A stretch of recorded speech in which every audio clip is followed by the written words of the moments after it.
who doesn't get the things that they want. You know, we have all the leaders of their departments come in and lobby for, we need a new car, we need a new truck, we need a new piece of equipment, we need a new guy. And basically we kind of said no. And that's, you know, where we end up.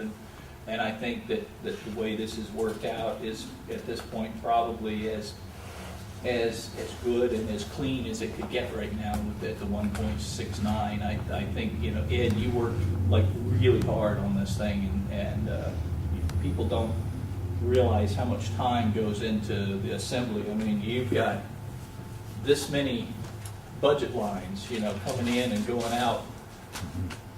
It's a lot of work to get your mind wrapped around those things. So that's basically. Yeah, we do, like Jay referenced, you know, that controls report makes things look very negative, but on the other hand, in the marketplace, you know, the only way to develop a fund balance now is to charge more revenue, meaning charge more tax, or overestimate your expenses so you don't spend as much, which then drives up your tax because you're trying to match line for line with an expense line.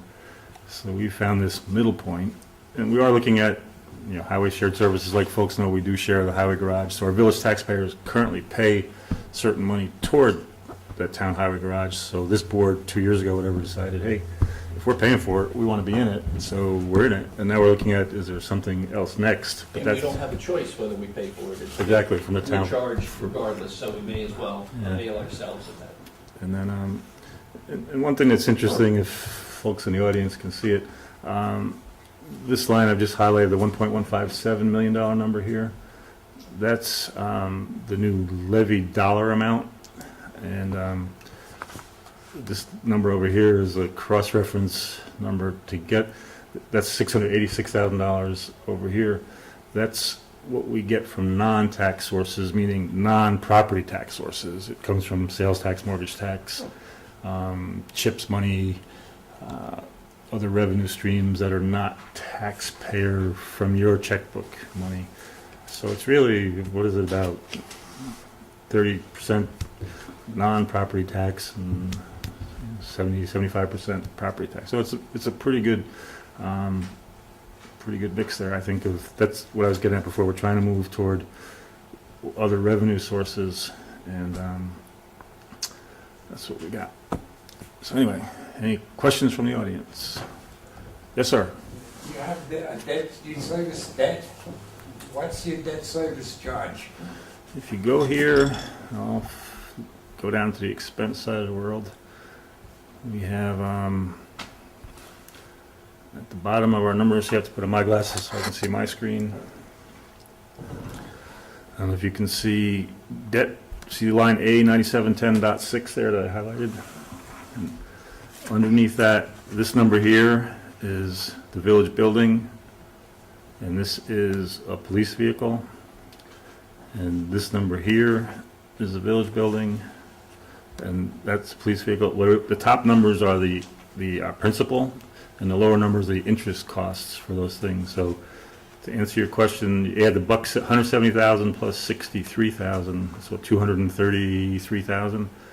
That's the bond debt for the village building, and there's 8,300 on a police vehicle. We don't have a lot of individual debt right now, but we have one big debt. It's, you know, it's not multiple items is what I mean. One thing I think this board and the public needs to know too, with phase one water, that affects the water budget. And when you ask the question, debt, we just paid off the large blue water storage tanks over there this year, so they don't appear in a debt schedule anymore. But phase one water gets almost identically inserted for that dollar number. That's the $1.2 million water project we just finished.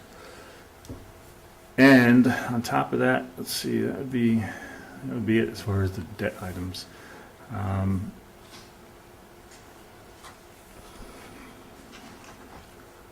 But you can see, there's some big numbers here at the end.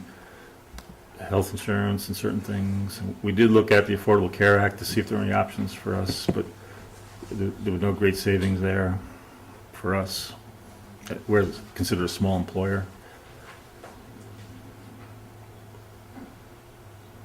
One good little piece of news was in the yellow here, this is our tax base. It's 190,502,910. That went up a little bit this year. Not a lot, but it's a good sign, meaning the real estate market is perking up and the places are selling, and there's some action where we're getting our tax base developing positively. Before that, it was tailing off for 3 or 4 years, which hurts. You know, and what we do at the bottom, this number now with certain changes, we're actually more dancing around a 1.45% tax increase. But like I say, we're hedging that. I'm not going to say it's going to be it in the end, because we do have to worry about a couple lines this year that are over, which we're not going to deficit spend. We can't deficit spend. We'll have to look at those and try to get them as predictable as possible for our next meeting.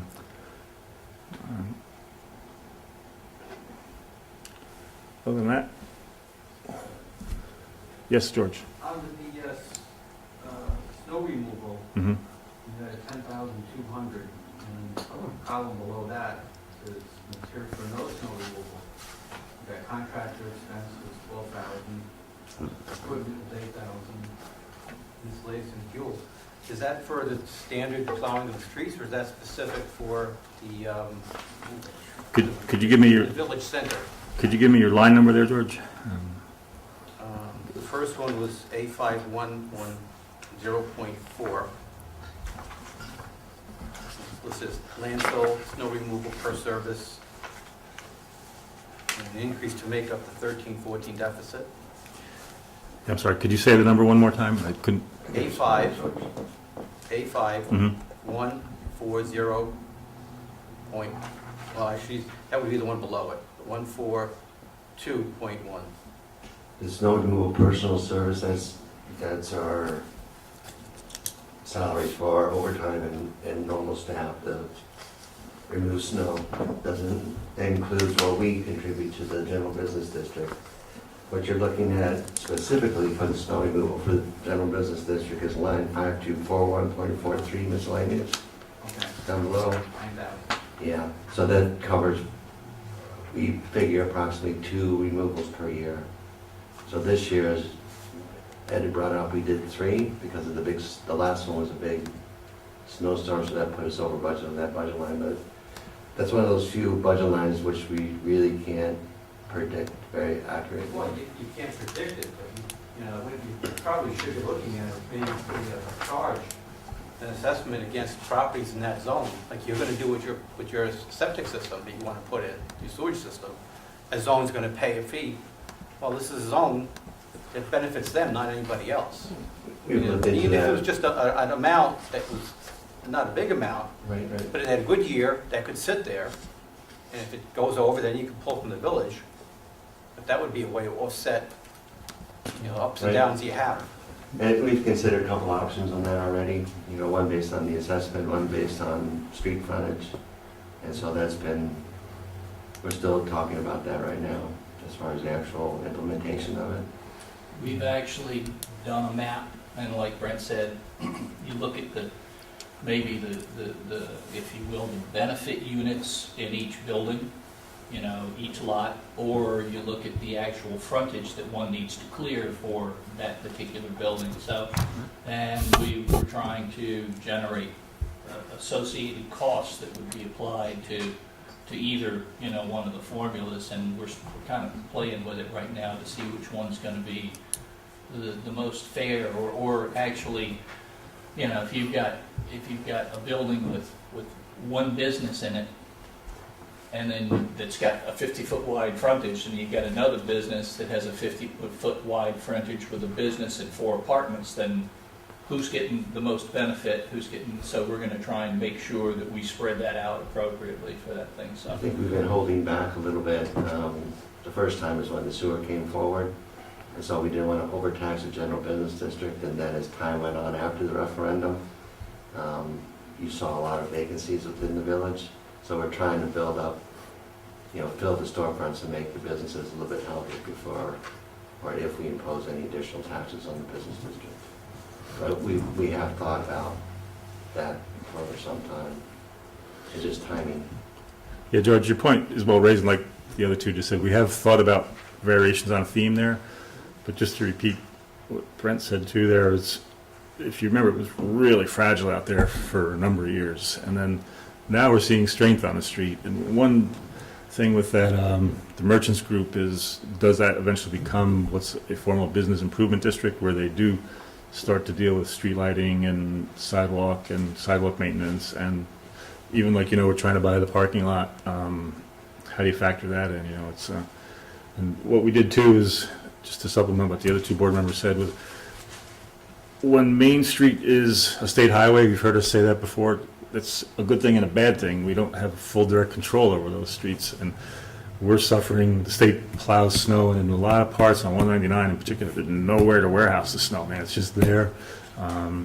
So I reached out to the state saying, hey, what can you do for us, but so far there's been no flexibility. They offer to send a truck to supplement our trucks when we do the pull and so forth, which is nice, but it's, on the other hand, we're clearing for our best use snow that they put there, and it's, what's the balancing point there? To me, it seems a little unfair. I think I would love them if they came through with a big, high production snow blower and just blew it into the trucks and took it away on the state dime, not our dime, But,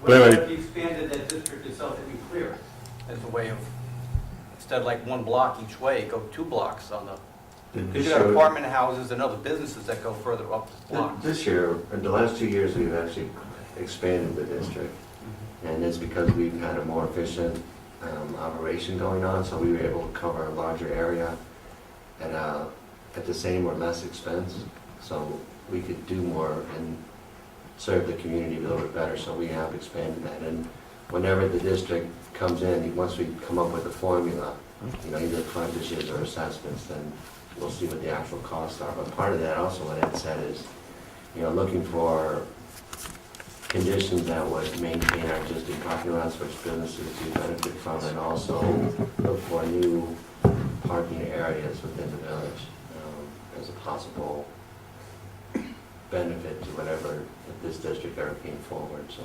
Can you encourage businesses to buy a couple of dilapidated houses and convert into private parking lots for their benefit?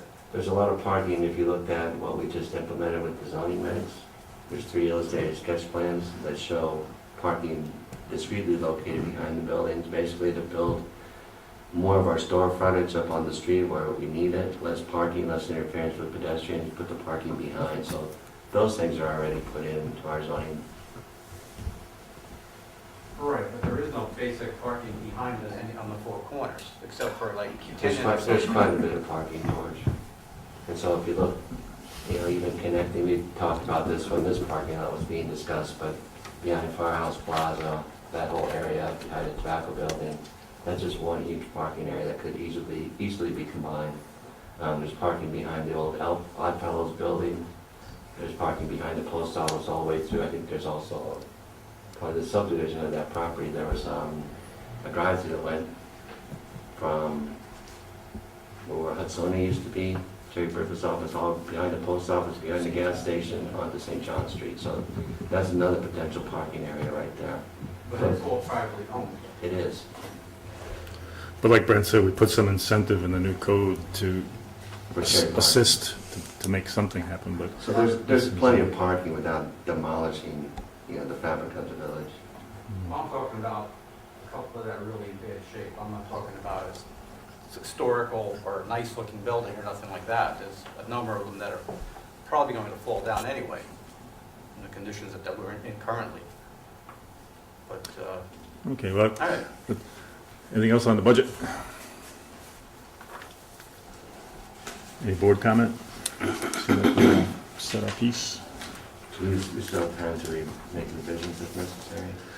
Yeah, like I said at onset, the law says the village has to have a adopted budget in place by May 1.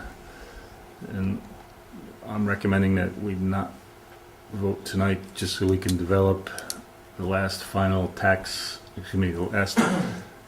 one cost we need to develop a little more on is we share services with the town, like we said, and we also buy road salt and sand in concert with the town. And we have to get that last March bill in. So and- we haven't settled all those out yet. Yeah, we have to plug them in, because what we're trying to do is, there are known costs that overran their budget lines in the winter snow removal. And, like I said earlier, as a board, usually at the end of the fiscal year, we then sort through and make the budget adjustments to pull from lines that weren't spent to balance lines that were overspent. But right now, we don't have the full grasp of that, because the year's not over yet. So we're trying to get as close to year end as we can. But I do sense that we might need to grab some money over and above the budget lines that exist, and what that'll be, I'm still working on a bit. That being said, we'd all plan on showing up on April 24th. We've got public input, and then we, by resolution, would change any line we want to change, or not change it. It would be subject to our vote. Everybody good? I would say a motion to close the public hearing. So moved. Is there a second? Second. All in favor? Uh, Aye. Public hearing is closed. We would switch gears. We'll start our regular meeting, but to do that, we rise to pledge the flag and we start in a more formal sense. Everybody ready? Please rise. I pledge allegiance to the flag of the United States of America and to the republic for which it stands, one nation, under God, indivisible, with liberty and justice for all. Okay. Back again. This being April, another village task, it's our reorganizational meeting, which we'll do in a moment. I thought first we'd get the clerk, we had the minutes from a sequence of a busy March. I have to look at my list here myself. We had minutes which we circulated. There was a regular March, well, let's see, there was a public hearing on March 10th, and a village board meeting on March 10th. Then there was a March 13th workshop and a March 20th workshop. So we have those various documents were circulated. I got through them and things look good. Are there any additions, alterations, or corrections from your perspective? Hearing none, is there a motion to accept those minutes? So moved. Is there a second? All in favor? Aye. Okay. As far as maybe the clerk and I will work through something here. I believe you all have something that looks like this. It's official meeting schedule and so forth. This would be our annual reorg section.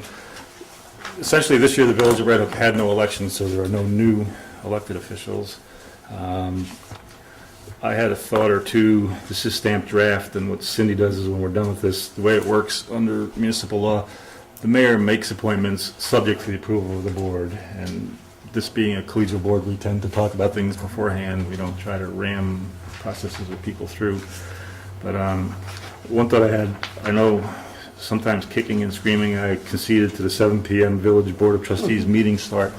And oftentimes I wonder, should we keep it at 7 p.m.? Because I see a yes on that side. I know over there, you guys want to keep it at that? I know some of us have a little... Okay with that? Are you good?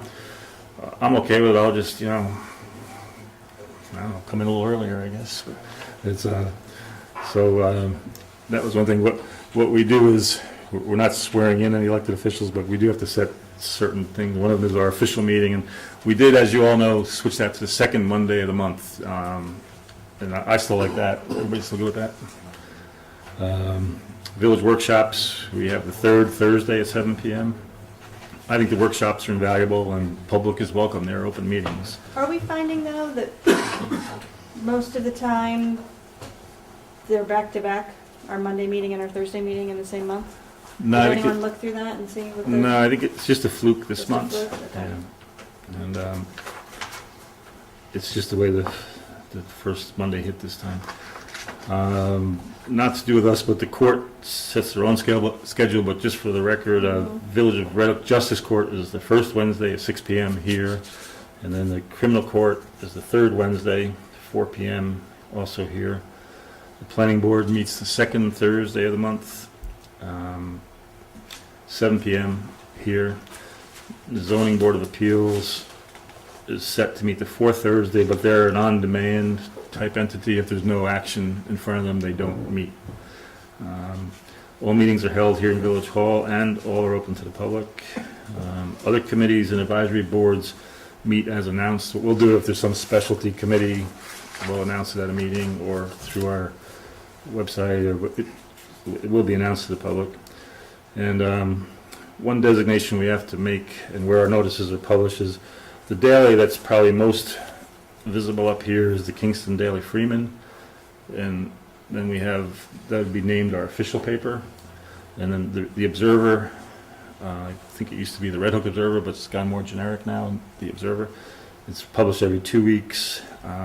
That's another site we'll put, but our primary, the daily paper is more amenable to certain short notice meetings. If there's something that we're shooting for, that's where you should look for meetings, and we do notify the Observer, and we do work with them. And then we do use the redhooknyvillage.org website that's a way to look at us too. So is there a motion to accept those meeting times and the official papers and official notice areas? So moved. Is there a second? Second. All in favor? Aye. Aye, thank you. What we've got, Village of Red Hook, like we said, there was no election, so I and the mayor, I wanted to reappoint Brent Kowalczyk as deputy mayor and Jay Trapp as trustee. I'll give designations in a moment. Further, Stephen Zarchuk, trustee, and Jennifer Norris. Of course, I can't appoint them, but those are the named elected folks. They won their own elections, and the appointment part of that is retain Brent as the deputy mayor here. Is there a second on that? Second. All in favor? Aye. Aye. As far as the paid professional side of our operation, we're all elected and part-time, although many of us are more than part-time, but it's within the admin side. Cindy Cole I want to appoint her as village clerk, and she holds a dual role. Cindy Cole as treasurer, and then Lara Hart is, I want to appoint as deputy village clerk. Is there a second on that? Second. Any discussion? All in favor? Aye. Aye. Court, we don't get to appoint the judges, they're elected. Let's rephrase that, I should say. The singular judge, Trebosser, is elected. Jeffrey C. Martin, his position is acting justice. He is appointed by us. Kathy Fell is the court clerk. Danielle Tashman is assistant court clerk. And Michael Pollock, Esquire, is our special prosecutor. The last name, we also work through the Dutchess County District Attorney's Office. He gets to rule on that position too, but Pollock is approved by the DA's office as well. So from Martin on down, is there a motion, a second, to appoint those folks? Second. Okay, all in favor? Aye. Aye. In the Planning, Zoning, Building Department, we have a ZEO, Zoning Enforcement Officer, and then a CEO, Code Enforcement Officer. In our case, it's one person, Sam Harkins. Sam is also our building inspector. And then what I want to do, I want to make a change even on my copy here. We have Z3 Consulting as our deputy building inspector, but we do see a need where we need to put a person's name there too. So Z3, the principal of Z3 is Gary Beck. So I want to insert Gary Beck and then a / Z3 Consulting. Planning consultant is right now Dutchess County Planning Department. Our planning engineer, CT Mail Associates, and our attorneys for planning and zoning would be Rapport and Myers. Ed, Yes. the name, Mhm. Fort Meyer, may be appropriate now, but it may not be appropriate in a little while. Right. It may be called Rodenhausen Shaw. Yeah, I picked up on that, which is a good thing. The two, well, what Jay just said is the law firm changing names and management, so to speak. They're still associated, but Yeah. I think they're like two separate offices. And We could put like a down arrow or something saying that it's really George Rodenhausen and Victoria Polidoro that do our work within the firm. Let's name it as Rapport Myers now, and whatever the new firm is, but the intention would be to keep those two on our cases. So, you guys good with that? Is there a motion and a second? so Second. All in favor? Aye. Thank you. Police Department, what we have there is the police department is represented by a bargaining unit, a union. The sergeant, though, acts as the managing principal right now, so that's Patrick Hildebrand, and I would like to rename him as the sergeant and manager of that department. Is there a motion, a second? Make a motion. Is there a second? Second. All in favor? Thank you. Let's see, other officials. What we have is a team of other folks here. What we call our consulting controller. It's Michelle Zagorski. She works with myself and Cindy and the board on the financial side of what we do. We have McCabe Mack, who's our regular village attorney, different from the planning zoning attorney. We have CTML Associates. I'd like to reappoint them as our village engineers. And we have Ted Sod, who we don't see too often, but he's on the PANDA board. And we have a PANDA alternate representative, Rebecca Aronson. Is there a motion, a second on that? So moved. Second. All in favor? Aye, thank you. And we talked about official designations, the papers, we named them. What we have is within village law, the banks we work with have to be a certain type of bank, and they have to offer what they call collateral and security. We can't deal with your normal everyday savings bank. They have to be a higher level commercial bank. And right now it's Key Bank that we work with. As you know from our budget talks, they're looking to charge more fees than we might be wanting to pay. But for the short term, I'd like to redesignate them as our official depository, and then we'll see what happens as the year persists. And that's one of those categories for the folks out there where it's a line item that never had a budget expense against it, and it looks like it may in the near future, and a significant number. So we're looking for options, but for now, they are convenient and they have all our money. So, so I would say Key Bank would be our official depository, and like we said before, Kingston Daily Freeman official daily newspaper, and Observer our official biweekly. Is there a motion, a second? So, Is there a second? Second. All in favor? Thank you. As far as our tasks within the board, like we said, there are no new faces, so I'm saying we'll all stay unless somebody wants to switch areas of responsibility.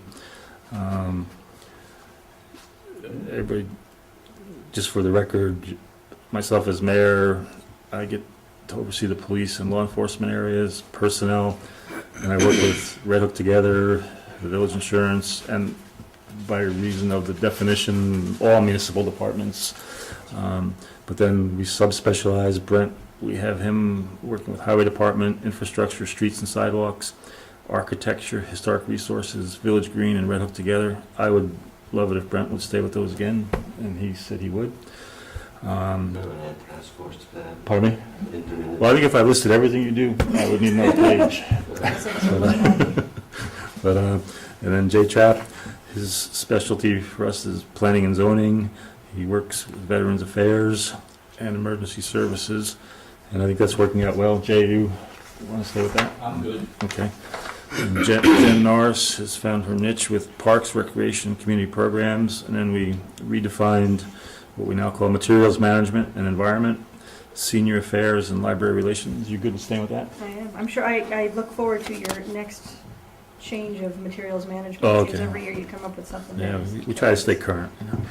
And then Steven Zarchuk, he's not here tonight, so So we'll give him, like we'll give him add all the bad stuff. stuff. No, Steve did call in his day job, took him out of town unexpectedly, and he's out for 3 days traveling where he didn't plan to be tonight, so, but he's been breaking into facilities, and then we're trying to get him into the water operations more, and he's working into that, and last year was really hard because we had phase one going, but we'll task him with water department, but we'll still help him. It's a big area right now for the village, with the work we're doing, but those are really not appointments. I just want to get your concurrence there, and I think we've got that from going down the list.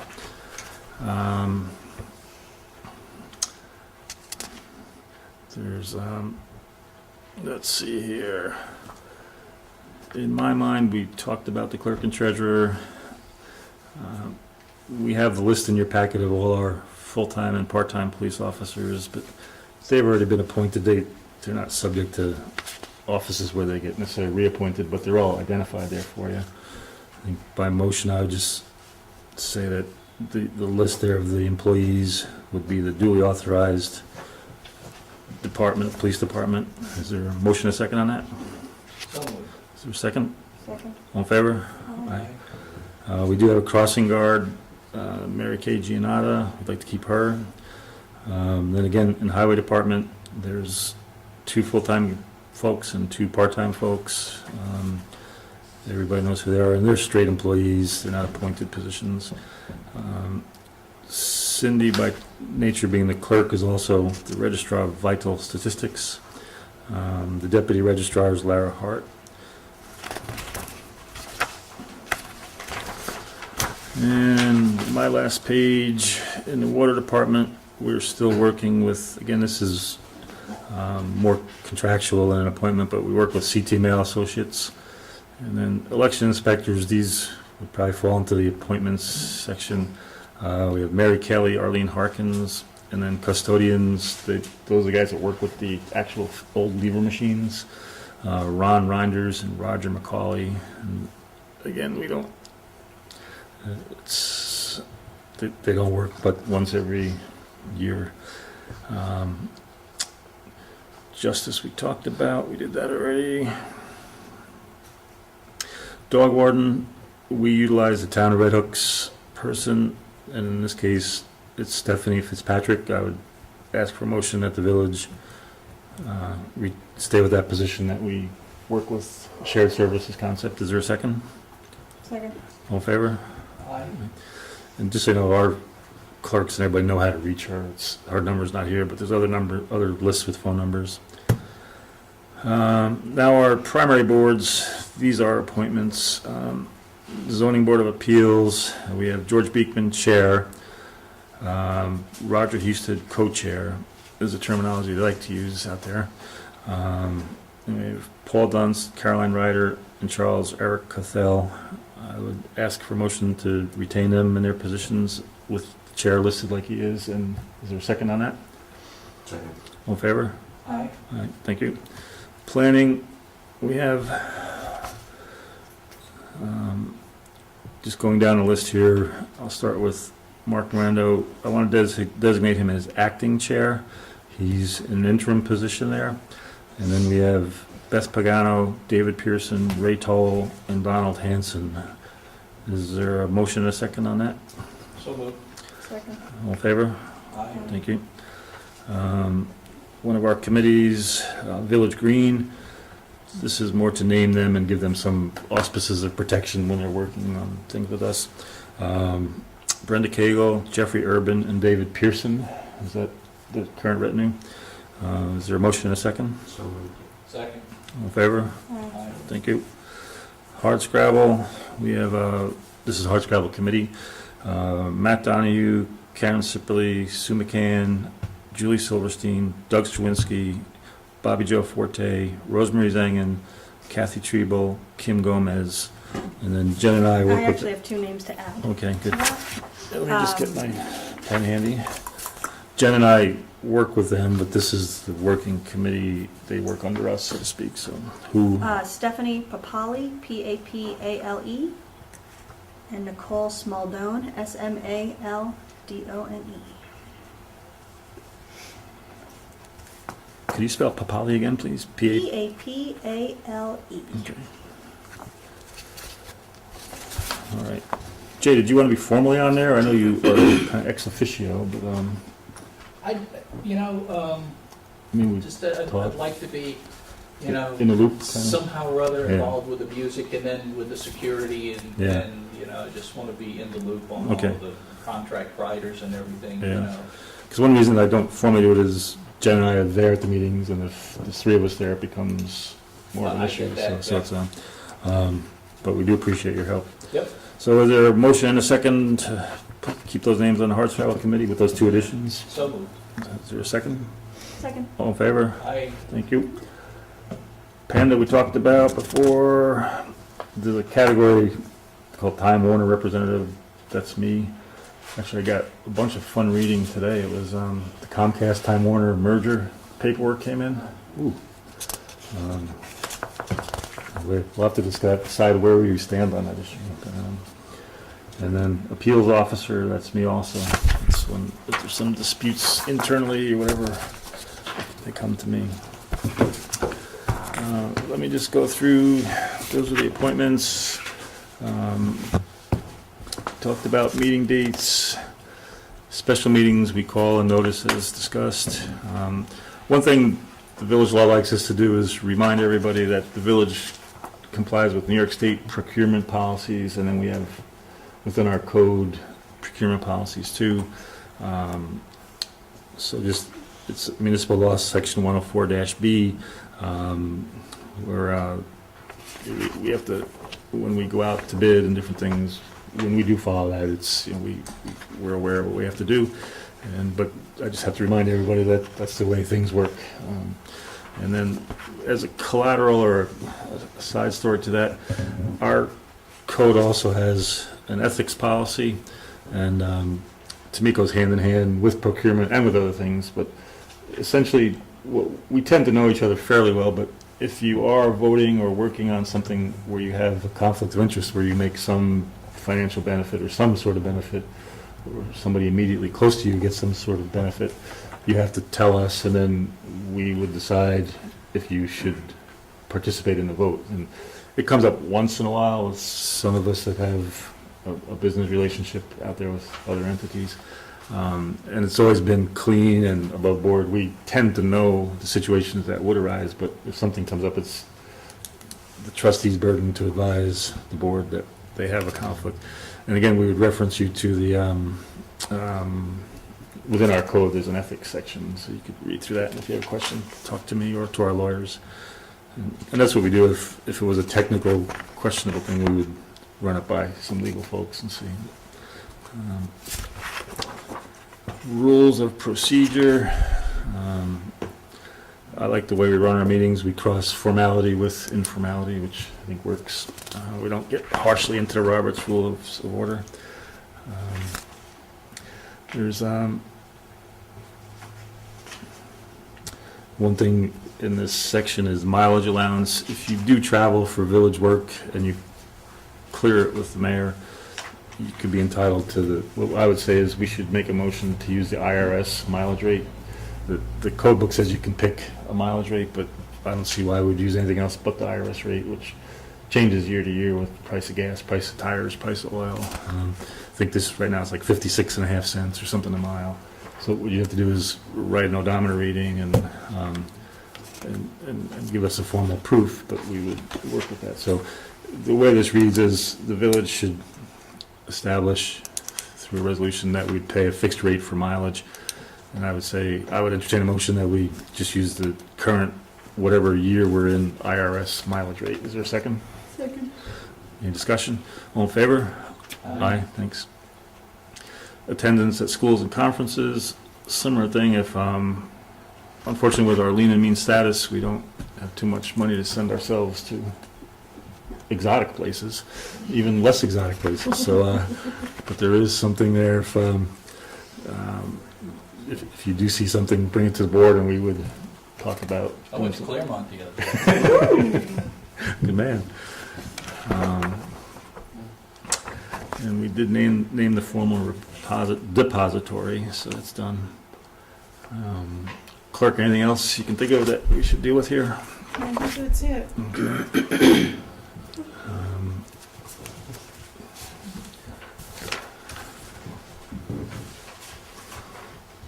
Well, I think that's it from the organizational standpoint.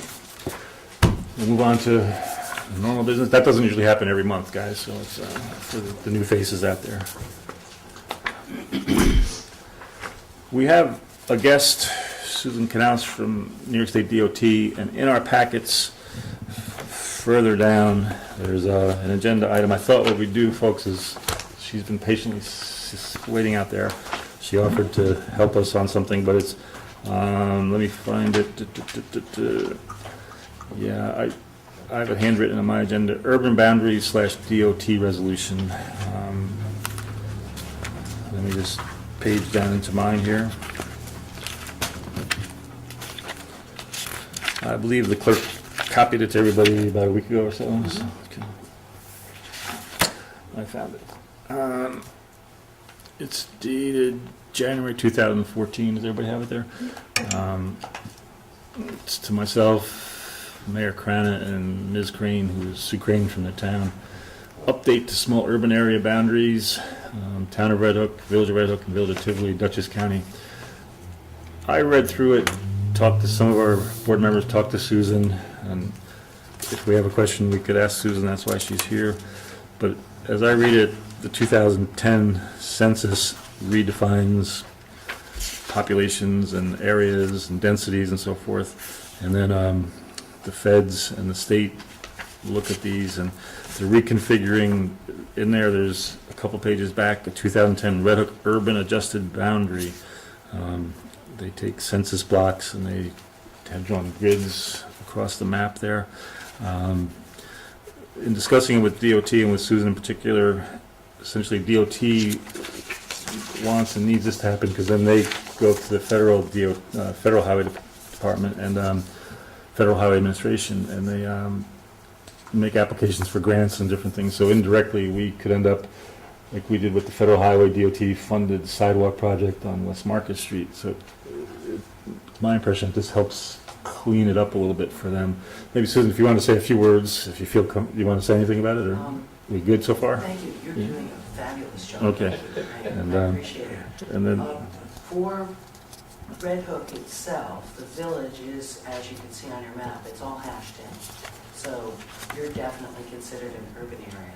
And if we did absolutely nothing, the boundary would follow exactly that hashed line.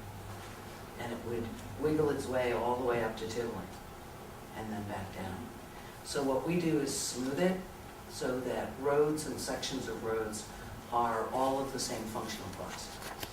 Meaning not having it go from rural to urban back into rural, if the density blocks are showing that. So what we did was leave the boundary for Red Hook as it had been in the east, but on the west side, you'll see that it's grown out a little further to the river and then up into Tivoli. So this really affects the town of Red Hook and the village of Tivoli more than what your status was and what your roads or the section of state road right in front of here would be. So to a large extent, you're the same and you'll stay the same as was in 2000 as a result of the census. But it does change what's going on around you, and we are required to get consensus from all of the municipalities involved in the decision so that everybody's aware of what's happening around them. so we have the map in front of us, so the grayish line is the new boundary, grayish on our copies anyway.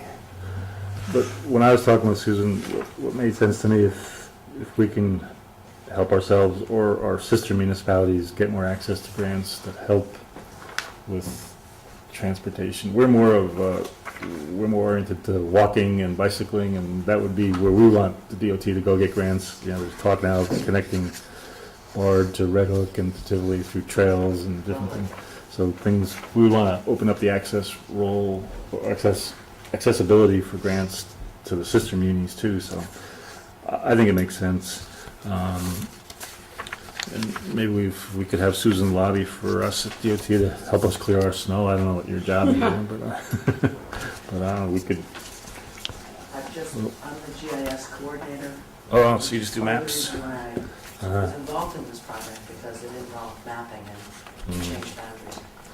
But our maintenance people just came to me and I'm working on a snowplow project right now, even in May, to try and figure out how to do it with fewer trucks and fewer people.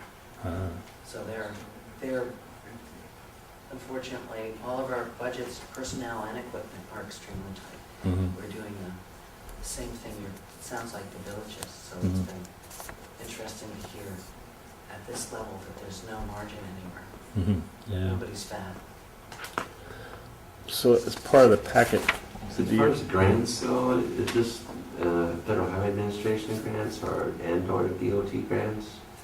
It's all of them. Okay. When you use the functional class, it's how allocation is made from the federal funds back down to the states and then split. So it's, if we don't count ourselves correctly, then the allocation across the entire country doesn't get divvied up correctly. So we're trying to make the case that, and take as much area as we could. I'm sorry we didn't go all the way to Rhinebeck, actually, to tell you the truth. That might be interesting to hear the board and the village's reaction to that. Rhinebeck showed up as an urban area, a small urban cluster for the first time. And in discussion with Dutchess County Planning, there wasn't a huge need to turn everything from south of Rhinebeck to Tivoli into an urban area. So we left it alone for now. It'll be a very small urban boundary and it will get counted, but it didn't get adjusted. So we're adjusting this one because it pulled in Bard and it pulled in particular for Tivoli, their main street from 9G down to the river becomes federal aid eligible where it wasn't before. So small changes like that, but they'll be helpful to get our allocations correct. And right now But there's no new grant, let me say that. There's no new pot of money, same old pot of money, just making sure that New York State gets its share of it. I mean, currently there's a lot of work right now between the Tivoli, Bard, Red Hook pathways, multi-use trails that are being considered, and any help we can get, additional help, I get doing this connected route, that would possibly benefit us, that would be great. I'm in the planning department, I work with Lisa Mondello, and she's responsible for helping everybody with their bike ped and rail trail projects, so. No, with that last Are time. you familiar with her? Okay. She's great, and she's newly equipped with more GIS support, so. So that being said, there's a model resolution attached to your packet. I kind of like the fact that we're being considered an urban area. It's kind of interesting. Huh? We always kind of joke about that, but anyway, I don't know if we need to read all the whereases here. You got it in front of you, folks, or it's the key ones, like I said, federal aid. The third, whereas federal aid urban boundaries are fixed primarily for capital program funding and eligibility. The new federal urban boundary should smooth out irregularities, maintain administrative continuity, and encompass fringe area. I don't know if Tivoli would want to be called a fringe area. Having residential, commercial, industrial, national defense significance. The one I like, let's see, the references the Dutchess County Transportation Council, the Metropolitan Planning Organization. So we do work with that Dutchess County Transportation Council a bit. And like we said, it's more, doesn't directly affect us, but I think we should be on board with it. So the last sentence is the local officials in this Red Oak small urban area approve the adjusted urban area boundary as identified in the attached map and description. And they have a place for me to sign it, but I think we need to vote on it as a resolution. Is there, we'll do a motion and we can have some discussion if there's any. Is there a motion to adopt this resolution? So moved. Is there a second? Second. As far as, have you heard enough? Do you need any more questions? All in favor? Aye. Aye. Okay, thank you. And with that, if you so choose, you could leave us. Thank you very much. Okay. Have a lovely evening. Okay. As exciting as it is. I know. Thank you, Greg. No, I thoroughly enjoyed the budget part. Thank you. Okay. Thank you.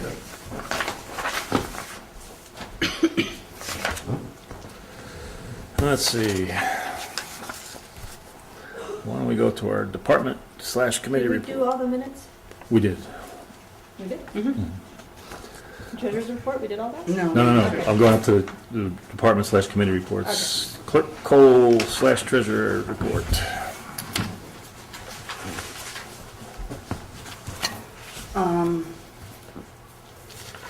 Account balances. General fund, $107,579.96. Water fund, $17,201.24. Trust and agency, $14,842.71. Materials management, $5,877.40. Petty cash, $61.79. Village green, $3,260.41. Hard scrabble, $2,982.03. Health insurance, $2,885.13. Capital projects, $356.67. Monthly expenses, general fund, $171,051.93.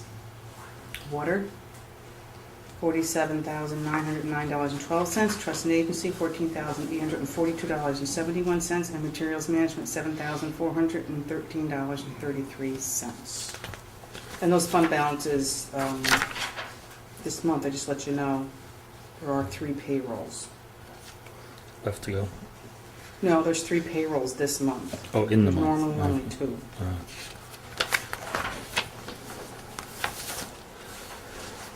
What I do, I also look at, let's see, she's got stapled behind it, capital projects first. That low balance shouldn't scare anybody. It's designed to be that way. It's always that way. The money comes in and goes out. It's not supposed to be any money there.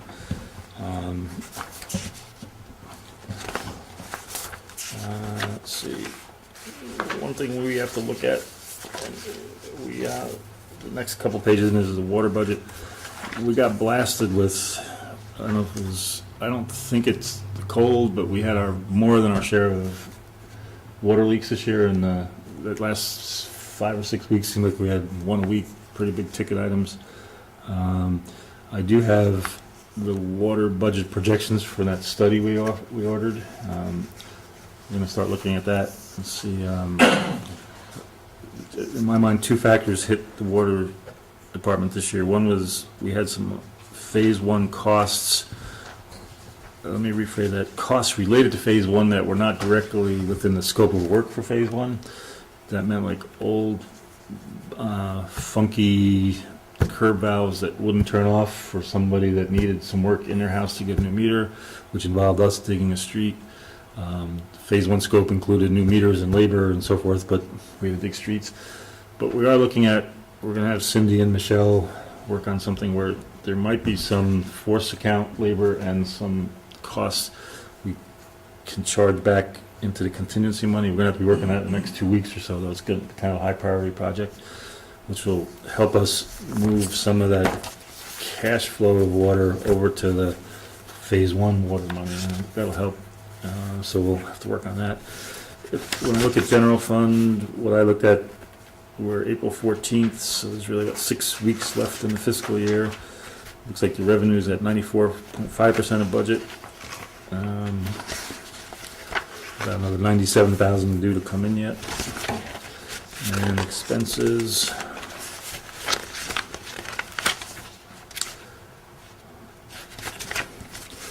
Are at 89.4% of budget. So, we're squeaking through. This goes to the fund balance issue we talked about before. It's, but that's, they're okay. They're not great, but that's the treasury report. Is there a motion to accept the treasury report as presented? So moved. Is there a second? Second.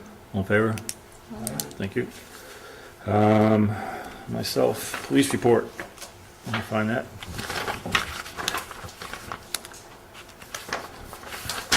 The month of March, we had a total of 298 incidents, broken down. Village of Red Hook, 208. Town of Red Hook, 88. Village of Tivoli, 2. Traffic tickets within that, there's a total of 133 issued. 98 were in the Village of Red Hook, 38 in, let's see, that looks like there are 38 parking tickets. This goes with that street walking and so forth. In Town of Red Hook were 35. Arrests, there were 18, 9 in the village, 9 in the town. Maybe while we're on the police, on your agenda there, I had something. Police Officer Mike Brown recategorized tier level. What that is, Mike was a state employee. He retired, I want to say effective April 3rd, and he gave us what this is, and some in our audience might know it. And when you're a state employee, you take state pension funding, and when you work for us, our police also get state funding toward their pensions. When he retired from his full-time state job, he also, by rule, had to retire from any money source, any job source where he had pension eligibility. He had to stop his pension contributions. So he resigned effective April 3rd with the intention, not that he's going away or resigning forever. And I talked with the Controller's Office, Division of Pension and so forth. This is all straightforward. And then what we do is reappoint him effective, I'm suggesting April 15th. He has to formally come off the books. And then what I said there, to our benefit, I used the word, we recategorize his tier level. Essentially now he does not take any more pension contribution from us. So when he works here, he would get his hourly wage, and he disappears off the pension tiers. So in a way, it's good for us. We keep a seasoned officer, and we get him at a little different rate. And because the pension contributions are driven by salary, and so he would come off that number.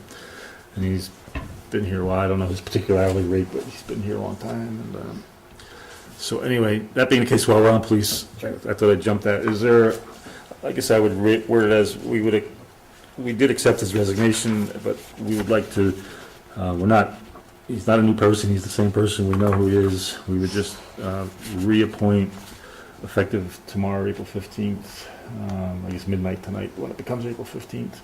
And he would not be a tier level employee of ours, he would be not a pension drawing person. Is there a motion and a second? So moved.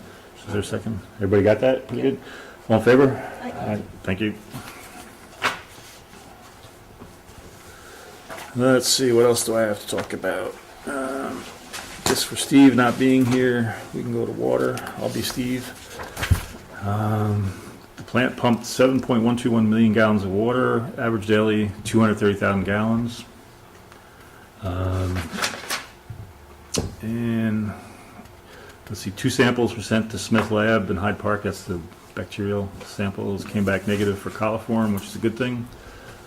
On March 4th, we had a mini emergency. There was a fault in the booster pump area, and we started going down in tank level on the main elevated tank. And what we had to do was we picked it up through some old analog sensors, and we think that a power surge at a utility pole, we had a little fire over the top of a utility pole about that time, triggered it all. So what it led us to do was push forward. We have that new, it's called SCADA, S-C-A-T-A, it's an acronym, I don't know what it stands for exactly, but our water operators can get alarm indicators to their cell phones and so forth, but we had to push forward and get some more capacity to have that happen. So now we won't need to rely on the analog alarms. They'll get an alarm on something like this too through a direct dial to their cell phones. And March 21st, this is one of our water problems. There was excessive water on Cherry Street. They found that case was a main break, the 6-inch main on Cherry Street. Early cast iron was found to be laying directly on shale bedrock. A large stone resting upon the broken area. The highway department hammered out the area below it and cushioned it with sand to protect it from future damage. And the area is apparently excessively rocky. And that neck of the woods there as you climb that part of Cherry Street. So that's their report.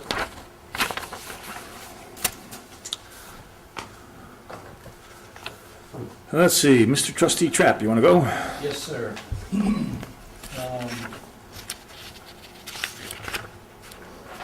The monthly report for the zoning and planning department, we had only 4 building permits issued, 2 certificates of occupancy issued, 2 certificates of compliance issued, 2 municipal searches were conducted. There were no orders to remedy filed. 1 stop work order was issued. 0 court appearances, and Sam conducted 4 fire inspections, I'm sorry. There were 2 complaints, basically building maintenance and property maintenance, and those are generated as a result of the New York State codes, the New York State building property maintenance codes. which require you to do certain things and maintain certain standards about your site and your house. Sam conducted 12 general inspections, framing, footing, things like this.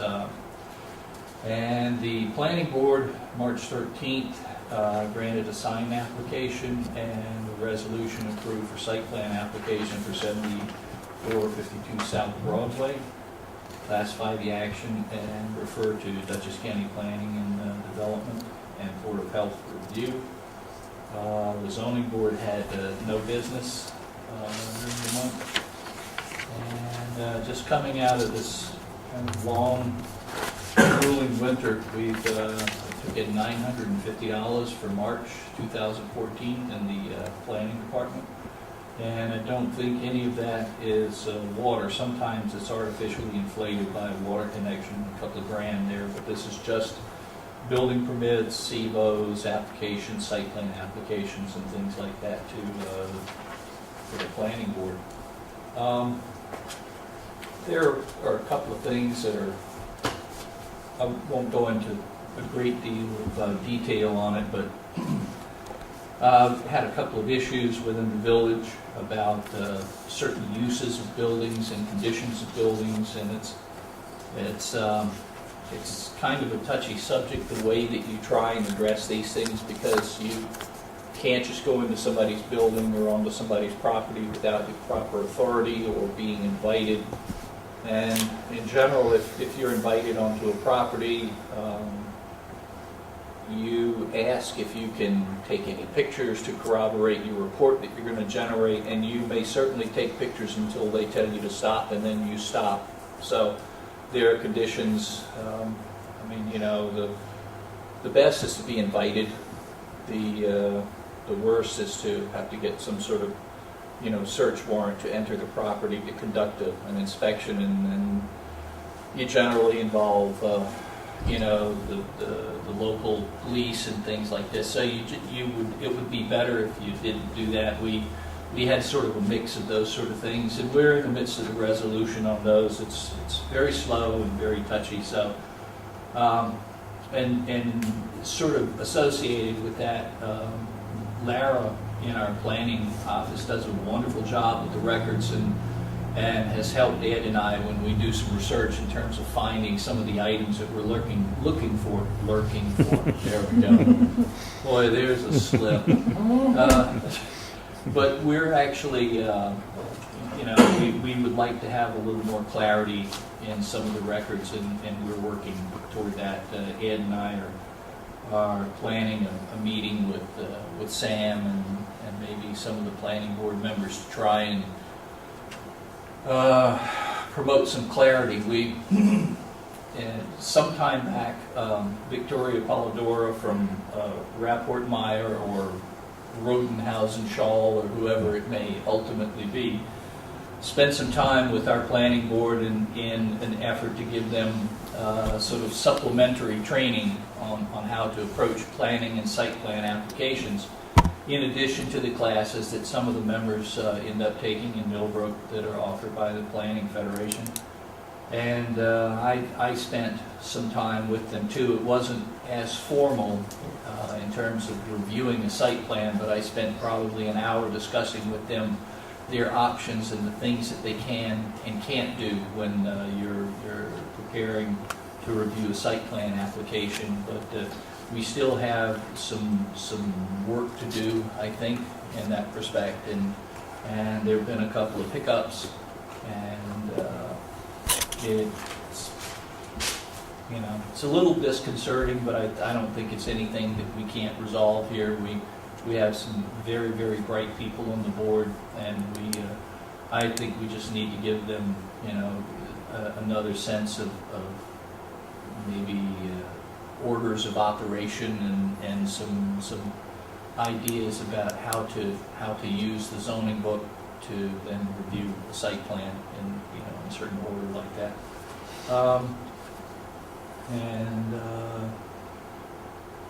I think that's it. I'm good here. Okay, thanks, Jay. Let's see. Let's go to my left for Ms. Nars. Okay. upcoming events. We have the Spring Roll Egg Scramble this Saturday, April 19th at 11 in the morning at Linden Avenue Middle School. There will be face painting, crafts, and of course an egg hunt. Thanks to the Red Hook Police Department, the Red Hook Library, the Village of Red Hook, and Kathy Treble for putting this together. Get your calendars out. I got a lot of dates coming up. Saturday, May 10th is Apple Blossom Day. This event is hosted by the Red Hook Rotary. This is one event that we actually don't really plan. So for more information, please contact David Wright. Vendor forms and sponsor forms can be found at www.redhookrotaryclub.org. At 1 p.m. there will be the grand opening of the Children's Learning Garden at the Red Hook Library. There's going to be the stage with live entertainment, a kids area with live baby animals, fair food, face painting, crafts. It's Apple Blossom Day. Everyone loves it. It's a good time. So that again is May 10th. And that's a rain or shine event. Saturday, May 17th from 1 to 4 at the high school parking lot. The Red Hook Police Department, along with Girl Scout Troop 10210, will present a bike rodeo and bike maintenance workshop. Bring your bike, make sure it's safe, have your helmet checked, learn the rules of the road, and test your skills on a bike course.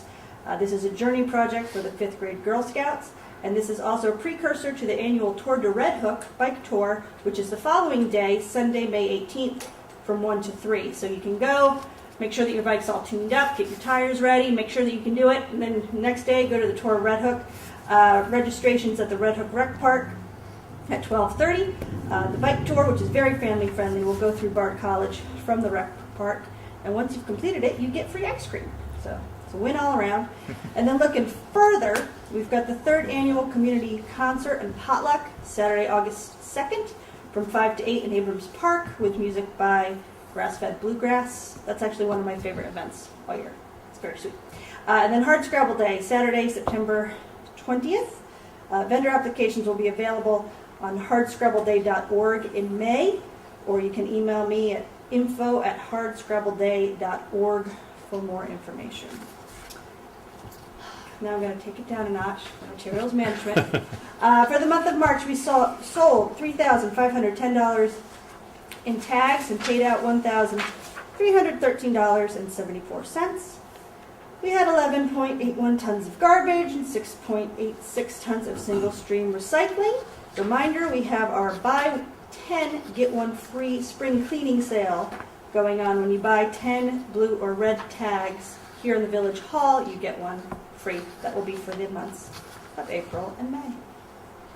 And that's all I have. The Big Read is still going on, so make sure you have red housekeeping, because there are I events did. going on. What do you think of it? It's okay. All right. This is Yeah. also the Red Hook Book Club here. That's good. Good. So that's all I got. Thanks, Dan. One thing, we had the new farmer's market date set. It's going to be May 24th, which is kind of fun. A little Apple Blossom Day will happen, and 2 weeks after that will be from 10 till 2 in the village parking lot. Will be the farmer's market again. So they're growing their early crops, and it'll be fun.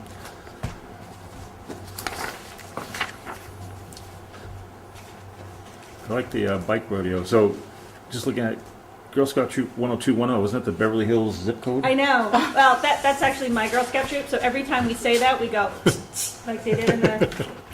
It's, Yeah. Did you pick that number? Like, did you get to pick your own No, number? it's assigned, but we're Really? we're huge, 90s geeks. So we were very excited when we were 10210. Not only are we urban, but we have Beverly Hills zip code here. Yes, we are. Yeah. That's, We're troopers. We were one of the best towns to live in. right. That's right. That's true. Let's see. Thanks, Jen. So let's see. We got Deputy Mayor Kowalczyk up next. Here you go. I'll start with the Village Green monthly report. Current balances of the Village Green Committee's related budget accounts. Community beautification, we have $2,873.30. Shade Tree contractual, $4,280. Village Green checking account, $3,260.41. There was a Village Green Committee held on March 18th at the Red Hook Village Building. We discussed, actually reviewed the balances of the Village Green Committee related budget accounts. There was a reminder to attend the Tree City USA Awards, which were held on March 27th, and we did receive our 12th designation as Tree City USA. And Arbor Day and spring planting was discussed. This is scheduled for Saturday, April 26th. Volunteers will meet at 9 a.m. for the National Arbor Day celebrations and reading of the Arbor Day proclamation in Abraham's Park, I believe. David Pearson volunteered to pick up seedlings from the Farm and Home Center in Millbrook for distribution. Those will be free to the public. And possible tree planting sites were discussed, and these are still pending approval of property owners. And we're looking at a property on Garden Street, one on Fisk, actually two on Garden Street, a small grouping of trees in Veterans Park, and the north planting bed of municipal parking lot, and one on West Market Street, which is a replacement tree. And we also discussed the No-Mow area in Richard Abrahams Memorial Park. This would be the North Crest. Just possible discussion more about wildflowers similar to what they have on Elizabeth Street on the corner there. Possible, we also talked about the possible installation of planters, either barrels or hanging baskets in the general business district, and a joint village green, what to do in Red Hook. Old Dutch Garden Club effort could be coordinated to do these plantings. Brenda Cagle represented the Village of Red Hook and Village Green Committee, which again accepted the 12th annual Trees to the USA Award on behalf of the village. And also village residents can still purchase a bench dedication plaque for $125. Proceeds from the sale of the plaques will be deposited in the dedicated Village Green checking account and will be used to pay for the purchase and installation of the plaques, as well as future community enhancement projects such as the plantings on the corner, other enhancements that we have. The Village of Red Hook Highway Department, the Village Highway Department is currently conducting this lawn debris and brush pickup program. And of course, the former village brush lot has been decommissioned so far. Residents are reminded to place lawn debris and brush curbside on the first and third Mondays of the month. And please limit the size of the brush piles to 6 feet by 6 feet by 6 feet, with tree limbs no longer than 8 inches in diameter. And if you do have a tree removed by a professional company, they are responsible to remove the debris in the tree trunks. Actually, we're stepping up, I believe, the brush pickup until we get a little further ahead. It's a lot of piles out right now because of the good weather. So you'll see our guys out on the street picking up probably almost on a daily basis right now. The village will be contracting with Community Custom Services to sweep the village streets, roads, and parking lot. Work is to be completed before Apple Blossom Day, which is May 10th, and the total estimated cost to sweep the parking lot, streets, and state roads is $3,990. The funds will be deducted from the 2012-13 general fund budget line, actually 13-14 budget line 5110.42. And scrap metal was sold on February 28th, and we received $380 from this sale. Total generated to date for this fiscal year is $4,566.28. Since inception of the scrap metal recycling program in September of 2007, $16,456.17 has been generated. Proceeds from this program go toward purchasing tools and equipment for the village highway department, which also includes snow removal, materials management, water department, and residents and businesses interested in donating scrap metal can contact the highway department at 758-8600 or the village clerk's office at 758-1081. And the highway department will assist property owners and residences by picking up scrap metal upon request. Red Hook Infrastructure and Intermunicipal Task Force monthly report. The Red Hook Village Sewer Project. The contract agreement between the Village of Red Hook and CT Mail Associates was signed on March 6th. The project description, including the scope of work, project understanding, and not to exceed fee amounts. The New York State EFC Drinking Water State Revolving Fund, Minority and Women-Owned Business Enterprise Packet for non-construction contracts. The Volunteer Administration Force Account budgets, and the Red Hook Village Board of Trustees Resolution number 6 of 2014 were sent to New York State Environmental Facilities Corporation on March 21st. This packet was sent for review and approval To satisfy the requirements of the EFC and the DEC Engineering Planning Grant, the $37,500 estimated project fund, of which $30,000 will be covered by the grant, $7,500 by in-kind services will be used to conduct a surface and subsurface water quality study and to prepare an engineer's report. The engineer's report will be submitted hopefully before August 31st and scoring to the New York State Environmental Facilities Corporation for consideration and inclusion on the intended use plan. Placement on the IUP determines the project's priority status and eligibility for capital funding opportunities. We're very happy to get started again on this project. The Red Hook water projects, USDA Rural Development, New York State EFC Phase 1 water project, the wellfield improvement and water meter replacement project. We're trying to finalize at least 3 of the 4 prime contractors. National Metering, we sent some change orders in payments on April 1st. Our prime electrical contract, final payment was made. I believe the release of liens was also released. Trinity Construction, which is our prime general contractor, they did send us the revised minority women-owned business enterprises utilization plan, and our change orders and pay applications were delivered to USDA. I believe we'll be talking about the revised Form E as revisions to the administrative budget line. The USDA EFC Phase 2 water project, water distribution system, and water storage improvement project were discussed and reviewed on April 4th. The current interest rate offered in the preliminary funding estimate of 3.5% for a 38-year term was revised to 3.25% interest rate as of April 1st, and this is the federal government playing around with the interest rate, so it lowers down. We were actually trying to get it down a little lower, and we're not done trying yet. A meeting was held with John Helgren, who's the state engineer for USDA, came down from Syracuse to inspect Phase 1, and Robert Flores, Ed, and myself met at the Village Building on April 4th, and we toured the well field and looked at some of the upgrades to our well field site, and also discussed Phase 2. 2013 Community Development Block Grant, which we will also be discussing a little later. Well, I guess we'll discuss that later then. The task force met on March 14th, 21st, and 28th to review the proposed amendments to the Historic Landmarks Overlay District. We reviewed the draft of the HLO map and considered expanding the duties of the Hamlet Design Review Committee, currently being proposed as the Design Review Committee. This will review any alterations, additions, demolitions of buildings and contributing structures in the National Historic Landmarks District, the hamlets, and the buildings that are on the National and State Register of Historic Places.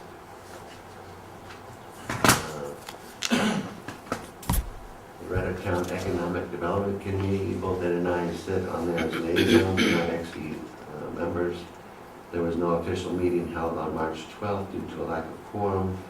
A meeting was held on March 26th at the Red Hook Village Building, and we approved the minutes of the February 19th, which was the last meeting with the quorum. We discussed a master calendar for events sponsored by all municipalities, committees, cultural and civic groups in Red Hook. This calendar will be linked to each respective organization's website and offer the public notifications of all meetings and events in Red Hook. And we reviewed the proposed and revised mission statement and prioritized master lists of projects to be considered for future action by the EDC. There were no monthly meetings of the Community Preservation Fund, Farmland Protection Advisory Board, which I'm a member of, and also the Zoning Review Committee had no meetings during the month of March. The Town of Red Hook, Villages of Red Hook, and Tivoli Shared Services Committee, Highway Shared Services Study Committee meeting was held on March 19th at the Red Hook Town Hall, and we discussed, the program is called Reimagining Highway Services, a shared services study for Red Hook, New York. And we reviewed the backgrounds for the studies, the deliverables, meeting schedules, previous studies, and project backgrounds. And we discussed the preliminary organization for a joint Red Hook Town Council, Red Hook Village Board of Trustees, and Village Tivoli Board of Trustees meeting scheduled for April 2nd. and on April 2nd, we did have that joint meeting, and full board members of both the Village of Tivoli and the Town of Reddick showed up again. I guess 3, we had a quorum, which was good. And we were given a presentation by Roundout Consulting and Fairweather Consulting, who were the consulting firm that did receive the contract for the grant. It's a $97,000 grant by the county, Dutchess County. And we discussed the study purpose, which was to reduce the costs, improve services and methods to search for creative solutions to provide efficient and effective municipal services for highways, and the objectives and the project timeline. This is a 1-year project. We're hoping to have closed out by the end of, I guess, March next year. Brent, I'm gonna have to stop for tape. 199 at the intersection of 9G, down through 9G. We actually met last Friday with DOT, Dutchess County, Poughkeepsie Dutchess County Transportation Council, BARD, utility officials, town officials, those there representing the village, talking about improvements to 9G that are going to be happening. They're happening now, actually, to improve the shoulder conditions there. Panda was talking about, was there with the representative talking about shared materials with the Socrates Public Access Station. The Reddick Chamber of Commerce, April 11th is their summer camp fair. April 16th is speed networking event. And on May 1st is the Red Hook Area Chamber of Commerce Golf Tournament. And more information can be found on the Red Hook Area Chamber of Commerce website. Red Hook Can, April 11th was the Read Local. Red Hook Literary Festivals and venues including the Red Hook Can Gallery, Red Hook Public Library, Red Hook Village Building, the Elmendorf Inn, Bread and Bottle, and the Avenue Middle School Cafeteria. That's for free and open to the public, and it was a very successful event. The Red Hook Library on May 20th there's a budget referendum, and I think we'll be hearing more about that as the time goes on. And April 23rd is World Book Week. And the Red Hook Library Children's Learning Committee, which I'm a member of, we're pretty much done with the garden, and a meeting was held on March 25th just to review the work that has been done and is to be completed. Grand opening is scheduled for Opera Blossom Day on May 10th. And that's all I have. Thank you. Just two things to point out. I think there might be a transcription of reversal of numbers on the Highway Shared Services study. There should be 79,000, not 97 there, just to keep the record straight. I don't know if folks came to that. It was a public hearing, public notice type meeting, like Brent said. It was pretty interesting. The presenters were the contract group that's going to, the consulting contractual group, and it was a good session.